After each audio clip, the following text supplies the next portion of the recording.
some cases, we actually find that older adults make better decisions than younger adults because they have this knowledge and experience and wisdom. My name is Tom Hess. I'm a professor of psychology here at NC State University in the Department of Psychology.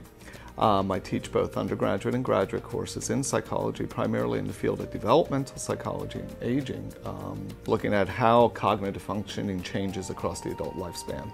We are really interested in understanding the multitude of factors that influence aging-related change in adulthood and cognitive functioning. And we take what you might think of as a multidimensional approach in that we're not only interested in what goes wrong with cognitive functioning as people get older, but also what goes right.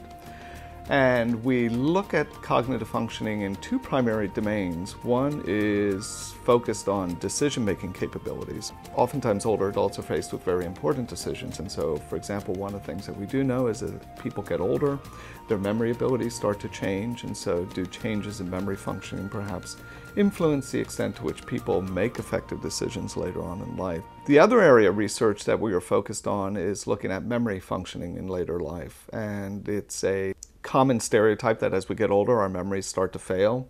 Somewhat inconsistent perhaps with people's stereotypes is that when you just ask people how they're feeling, older adults report that they're feeling better. And one of the things that we also know is that when people are in good moods, they process information differently than when they're in negative moods. Does that have an impact on the way we process information and remember things?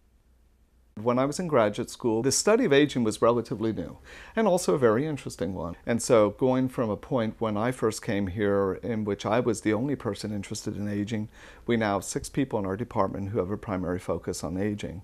My interactions with other departments are just beginning to take place. One of the trends in the field is towards a more interdisciplinary, multidisciplinary approach. So, for example, some of our studies are using blood pressure as a measure of sympathetic arousal and relating that to behavior. The other way in which we're doing more interdisciplinary research is we are trying to create an aging center here at NC State.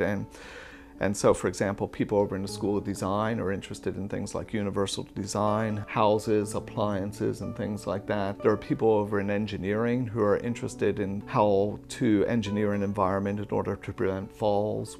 And so one of the things that we really are trying to do is bring together people across the university in different departments who are focused on issues associated with aging.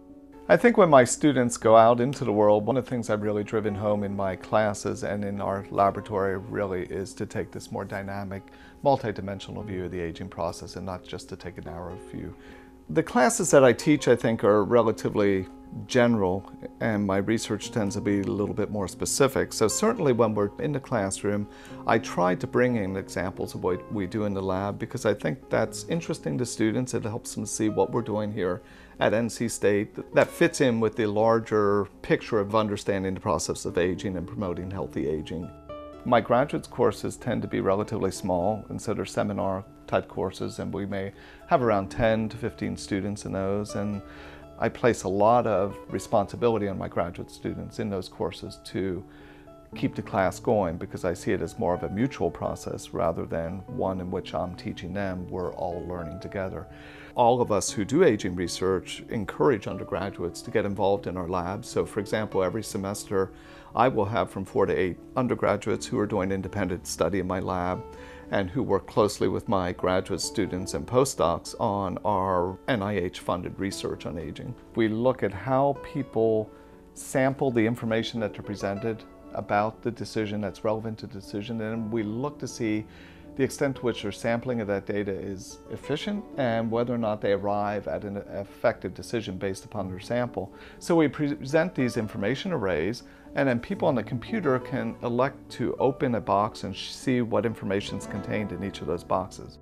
One of the things that we really talk about and try to put forth in our research is this idea that older adults really can be quite effective at interacting in everyday life, and that not every aspect of aging is a negative aspect of aging. When older adults are engaged with whatever they're dealing with, if they're interested in what they're dealing with, age differences in performance tend to be much, much smaller than when you're giving them a meaningless task or when they're dealing with something that they're not interested in.